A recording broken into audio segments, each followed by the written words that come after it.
Hello guys, welcome back to my channel the 1% trader में बहुत बहुत स्वागत है आपका। चलिए आज की मार्केट के एनालिसिस करते हैं। देखिए कल जो हमने एनालिसिस की थी उसके हिसाब से मार्केट हमारे लेवल पे आया ही नहीं। ठीक है, मार्केट गैप अप ओपन हुआ, लेकिन 15 मिनट के रेजिस्टेंस से ये इंट्राडे में यहीं से रेजिस्टेंस लेके यहाँ पे ओपन हुआ, रेजिस्टेंस लेके नीचे की साइड में आ गया। ठीक है, तो उसके बाद अपने जो मार्क किए हुए लेवल थे वहाँ पे मार्केट अभी तक आया ही नहीं है। चलिए देखते हैं कल की मार्केट में क्या हो सकता है। देखो मार्केट पिछले 9 दिनों से गिरता हुआ आ रहा है। ठीक है, गिरते गिरते क्या किया इसने, अभी अपने सपोर्ट लेवल के आसपास आ चुका है। अगर मान लीजिए मार्केट इस ट्रेंड लाइन के ऊपर कहीं ओपन होता है, उस केस में ये ट्रेंड लाइन का सपोर्ट लेके ऊपर की साइड में जा सकता है। यहाँ तक का टारगेट हमें ईजिली मिल सकता है।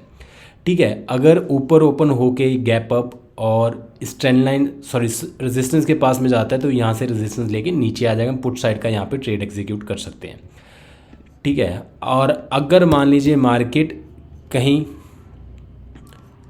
गैप अप ओपन होता है, ठीक है, और ट्रेंड लाइन के पास में जाता है तो यहाँ से हम पुट साइड का ट्रेड एग्जीक्यूट कर सकते हैं।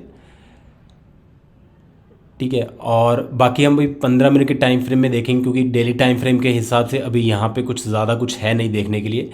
डेली टाइम फ्रेम के हिसाब से सिर्फ हम अगर मान लीजिए गैप डाउन ओपन होता है, ठीक है, और ये सपोर्ट एरियाज़ के आसपास आता है, यहाँ से हम कॉल साइड का ट्रेड एग्जीक्यूट कर सकते हैं। यहाँ से ऊपर जा सकता है मार्केट। और अगर ट्रेंड लाइन के नीचे कहीं ओपन होता है उस केस में यहाँ से ट्रेंड लाइन का रेजिस्टेंस लेके नीचे की साइड में आ सकता है। फर्स्ट हाफ में थोड़ा साइड रहने की कोशिश करेगा, उसके बाद में डिसाइड करेगा इसको ऊपर जाना है या नीचे जाना है। ठीक है, तो डेली टाइम फ्रेम के हिसाब से ज़्यादा कुछ है नहीं। अब इसके बीच में कहीं ओपन होगा तो हम 15 मिनट के टाइम फ्रेम में देखते हैं कि क्या कर सकते हैं। दोस्तों 15 मिनट के टाइम फ्रेम जैसा कि अपन देख पा रहे हैं, मैंने यहाँ पे एक ट्रेंड लाइन आ रही है। ठीक है, और नीचे से भी एक सपोर्ट की ट्रेंड लाइन आ रही है। तो अगर मान लीजिए मार्केट कहीं यहाँ पे ओपन होता है, ठीक है, तो उस केस में अगर ऊपर की साइड में जाएगा तो ट्रेंड लाइन का रेजिस्टेंस लेके नीचे की साइड में आ सकता है। ठीक है, यहाँ पे हम पुट साइड का ट्रेड बनाना प्रेफर नहीं करेंगे।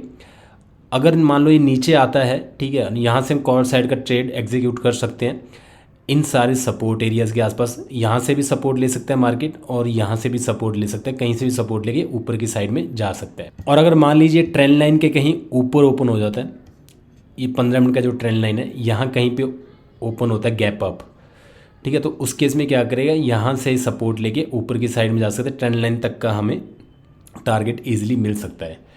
ठीक है, अगर यहाँ पे कहीं ओपन होता है इस ट्रेंड लाइन के बाहर, और अगर मान लीजिए कि गैप डाउन ओपन होता है उस केस में ये यहाँ से रेजिस्टेंस लेके नीचे की साइड में आएगा। फर्स्ट हाफ में ये इसी रेंज के अंदर घूमता रहेगा, देन ये डिसाइड करेगा इसको ऊपर जाना है नीचे जाना है। और अगर कहीं ये इस एरिया में ओपन होता है, ठीक है, तो उस केस में क्या करेगा, जैसे इसको टच करेगा यहाँ से हम कॉल साइड का ट्रेड एग्जीक्यूट करेंगे। और अगर यहीं पे ओपन होने के बाद डायरेक्ट ऊपर की साइड में जाएगा तो हम पहले वेट करेंगे कि यहाँ कहीं से रेजिस्टेंस लेके दोबारा ये नीचे आएगा।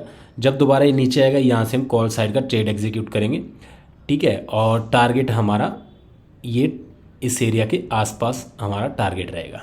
तो ये है मार्केट के एनालिसिस। अगर आपको इस वीडियो से कुछ सीखने को मिला हो तो प्लीज़ मेरे इस चैनल को सब्सक्राइब करें, इस वीडियो को लाइक करें। मिलते हैं अगली वीडियो में। जय हिंद।